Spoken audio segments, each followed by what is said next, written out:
Le DAF Fresh Morning, c'est 104.5 tonnes de bonne humeur. Tous les matins sur Urban FM. Vous êtes sur les 104.5 Urban FM, la station urbaine, et vous écoutez le DAF Fresh Morning, le réveil matinal, le plus haut de la capitale, sur la radio la plus haute de la capitale. On a Éloquent Grand-B, il est avec nous ce matin. Il est en café-concert à l'Institut français du Gabon ce 31 mai. À partir de 19h, et il est accompagné par Kerry Séchétois, qui est directeur artistique de Pindi. Éloquent, bonjour. Bonjour. Comment tu vas ce matin? Ça va bien, merci. Tu es à la forme. Ouais. Donc toi, tu es chef d'orchestre de Pindi. Oui. Pindi, des Pindi Mori. C'est pas ça? Non. Pindi. Combien à Pindi? Pindi, c'est quoi? Pindi, c'est la forêt. Ah bon? Oui. Non, dans quelle langue? Nzebi, je pense pas seulement Nzebi, il y en a d'autres aussi. Hein. Mais donc quand les Vapono disent des Pindi Mori, ça veut dire quoi? Ah là, je ne sais pas. Voilà. il faut nous expliquer. Est-ce que c'est Pindi qu'ils disent? Ah bon, ils disent pas Pindi. Pindi, c'est la forêt. Oui. Alors, donc toi, ton orchestre représente la forêt. D'une certaine manière, oui. De laquelle? La forêt, parce que la forêt, selon nous, c'est le sanctuaire de Dieu. Et c'est à cet endroit que se trouve tout. Parce qu'à l'origine, effectivement, il n'y avait que la forêt et les eaux et la terre. Donc, il n'y a pas un autre endroit où on peut tout trouver que la forêt. Est-ce que tu trouves ton inspiration? Est-ce que tu as l'habitude de travailler en forêt? Bien sûr. On aime être en forêt. Naturellement, tout être humain se sent bien en forêt. Pas la fraîche en tout cas. Ah, il a peut-être peur de quelque chose. Ah, mais toi, tu viens de dire. René, si toi et moi rentrons en forêt, tu ne me retrouves pas. Tu ne me retrouves pas. Moi, mon esprit est caché dans un arbre. Continue à blaguer. Donc, Pindi, c'est un orchestre de combien de personnes? 5 personnes. D'accord. Vous avez quoi comme instrument? Guitare sèche, basse, guitare batterie, acoustique, basse, batterie, percussion, socket et des instruments de... Oui. Bon, piano, c'est en collaboration. En réalité, on n'a pas de joueur de piano dans Pindi. Par contre, on a Maître Ngon qui fait de la musique un peu alternative. Voilà, donc musique alternative. Oui. D'accord. Donc on a une guitare, une basse, toi-même une tu as la batterie. guitare. Je suis à la guitare, à la percussion aussi. D'accord. Tam-tam, Musumba précisément. D'accord, ok. Ouais. Et vous jouez quoi en général, l'orchestre Pindi?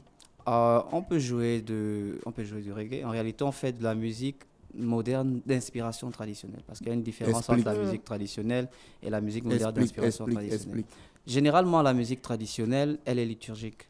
C'est un peu à la Pape Nzengi, Mwediao et tout ça là, comme Benangolais. Et puis, il y a de la musique qu'on fait avec des inspirations traditionnelles, donc la rythmique, donc tout ce qui est esthétique de la tradition, mais qui ne rentre pas dans l'aspect trop spirituel des initiés. Et donc, il y a une différence entre ça. Donc, on peut chanter le réveil sans forcément être dans le secret de l'initié, mais en ayant la rythmique et la technique vocale de ce qui vient du village. D'accord, ok. Et donc, vous allez vous produire à l'Institut français? Oui. Vous allez vous produire pendant combien de temps? On va se produire, le spectacle qu'on a préparé dure 1h30. Donc, on va essayer de remplir les 1h30 là. Et comme le café-concert, en réalité, c'est censé être 2 heures. Donc, on va prendre notre temps pour gérer. Vous allez nous jouer quoi exactement? Vos compositions personnelles ou bien vous allez faire de l'interprétation? Nous sommes, comme le dit souvent Kerry, un orchestre créatif. Donc, on crée nos propres musiques, on écrit nos propres textes, on compose et c'est ce qu'on vient présenter lors d'un spectacle. Donc, en fait, on écrit des spectacles. Ok. Kerry, c'est chez toi. C'est chez toi. C'est ça? C'est chez toi. Hein? Tout ça, c'est pareil, mon frère. Pindi. Puis Kerry, les gens, ils envoient déjà les messages. D'autres envoient Pindi avec Y, d'autres envoient Pindi avec I. Bon, tu vois, c'est tout ça là le problème quand on n'arrive pas à s'aligner. Alors, toi, tu as tout préparé du côté artistique? Tout est prêt. Donc, comme il disait, nous, on a une démarche artistique. Et donc, on essaie d'être cohérent par rapport à cette démarche artistique. Oui. Donc, notre intention première est de revaloriser notre patrimoine culturel et notre sensibilité musicale intrinsèque. Et donc, à travers nos différentes créations originales, c'est cette sensibilité-là qu'on essaie de mettre en avant en gardant cette cohérence-là qui est liée à notre vision du monde et notre paradigme. Et donc, étant donné que nous nous appelons Pindi la forêt qui est le berceau de la vie, qui est aussi l'endroit qui concentre toute la diversité de vie qu'il existe sur la Terre, et le berceau qui nous permet d'avoir tous les éléments qui nous permettent de créer de la richesse, de magnifier notre génie créateur. Et donc, nous avons décidé d'incarner justement ce nom-là. Et dans le spectacle qu'on va présenter, on va présenter un aspect de la forêt. D'accord. Et dans cet aspect de la forêt, on va parler du chant de la pèderie, qui est un élément représentatif dans notre berceau local, parce que la pèderie Ngwali, qui est le titre du spectacle, c'est la pèderie, mais c'est aussi un moment de la journée. On va dire le très petit matin avant que le soleil ne se lève. Et donc, quand cet oiseau-là, cette pèderie-là chante, elle chante le réveil, elle annonce les nouveaux jours et elle annonce les rayons du soleil. Et donc, à travers cette création originale, on va recréer l'univers de la forêt pour faire entendre au commun des mortels le chant de la pèderie, qui est un appel au réveil. Est-ce que vous avez déjà eu affaire à des personnes qui ne comprenaient pas même le sens profond de vos textes? Généralement, il y a toujours des gens qui ne comprennent pas forcément tout ce qu'on aborde. Oui. Parce que généralement, on peut utiliser des noms qui ne sont pas communs, des mots qui ne sont pas communs. Mais après, ça fait partie de la recherche. La connaissance est infinie et on ne finit pas d'apprendre.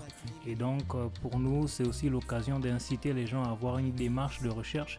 Parce qu'on est dans un monde où de plus en plus l'information est accessible, elle est disponible, mais après il faut avoir une démarche cohérente pour prendre la bonne information et savoir l'utiliser. Et donc on veut développer l'esprit de recherche, l'esprit de curiosité auprès des personnes qui nous écoutent. Est-ce qu'on peut retrouver vos textes après? Pour l'instant, de manière, d'un point de vue formel, on n'a pas encore publié à travers des recueils ou des ouvrages, mais c'est en cours, nous sommes en train de travailler dessus. Pour l'instant, on peut simplement écouter notre musique. Et certainement, d'ici la fin de l'année prochaine, on va commettre des ouvrages à propos pour que les gens puissent apprécier. Le Pindi Orchestre Créatif qu'on est en train d'écouter, ils sont avec nous dans le studio. On a Kéris chez Tao et puis Éloquent, Grand B. Apparemment, tout le monde dans l'orchestre chante, hein? On s'attelle à le faire. Je vois bien que le batteur, les autres guitaristes, même le pianiste, sont des choristes en fait. Oui. À chaque fois qu'on va Kéry ou encore Éloquent, à côté, il y a toujours 1020. Est-ce qu'elle sera de la partie? Pas sur ce coup-là, parce que... Vous l'avez trié? Non. Il faut dire la vérité. Hein. Vous avez trié 1020? On n'a pas trié 1020. 1020, c'est plus dans le cadre de Slam Action, parce qu'on fait aussi partie de l'association artistique et culturelle Slam Action. Et Pindi, c'est plus musique un peu de façon générale. C'est une collaboration avec des musiciens et autres. D'accord. Donc on retient que c'est le vendredi 31 mai à l'Institut français à partir de 19h, un concert d'1h30. Qui a pour thématique Ngwali, la pèderie. L'appel, ouais. D'accord. La pèderie ou l'appel? Ngwali, c'est la pèderie, mais on met en avant le chant de Ngwali qui est un appel. Tu comprends le chant de la pèderie? C'est la symbolique plutôt. Oui, comme il dit en fait, dans notre musique, on utilise beaucoup les symboles traditionnels. Si, mais derrière un symbole, il y a une signification. Ouais, derrière un symbole, il y a une signification. Ce n'est pas symbole pour symbole. Bien sûr. Le chant de la pèderie, c'est le chant que comprennent les initiés. Donc, généralement, les initiés sont accommodés au chant de la pèderie. Et c'est l'heure à laquelle les initiés, normalement, se lèvent pour commencer la journée. D'accord, ok. Et la pèderie chante dans un environnement, dans un lieu de la forêt, parce qu'on a 3 types de forêts. On a la forêt tertiaire, la forêt secondaire et la forêt primaire. Et Ngwali est dans la forêt secondaire. Donc, le milieu... Et au village, c'est le coq. La forêt primaire qui est très, très, très enfoncée dans la forêt où, généralement, l'homme n'a pas accès. C'est, on va dire, c'est le sanctuaire des génies, le sanctuaire des dieux. Et après, on a le village où les hommes y sont. Et au milieu, on a la forêt intermédiaire, donc qui est la forêt secondaire, là où les initiés vont parfois pour se ressourcer, prendre des médicaments et un certain nombre de choses qui se font. Et donc, c'est cet environnement-là qu'on veut ramener auprès des gens. C'est-à-dire que la démarche qui consiste à aller vers soi, à s'éveiller, à s'accomplir, ne doit pas être une démarche effrayante. Ça doit être une démarche C'est un voyage, c'est un cheminement. C'est comme aller à la découverte de la connaissance. Et donc, c'est vraiment ces symboles-là qu'on essaye de ramener au plus près. Parce que parler de paradigme, parler d'expression culturelle, il faut s'appuyer sur des éléments factuels. Ça peut être des symboles, ça peut être des pratiques, ça peut être des usages. Et donc, nous, c'est ce qu'on essaye de valoriser à travers notre musique. Merci d'avoir accepté notre invitation. On vous souhaite de passer une bonne journée à l'écoute des programmes d'Urban FM. Merci. Le Da Fresh Morning, c'est 104.5 tonnes de bonne humeur. Tous les matins sur Urban FM.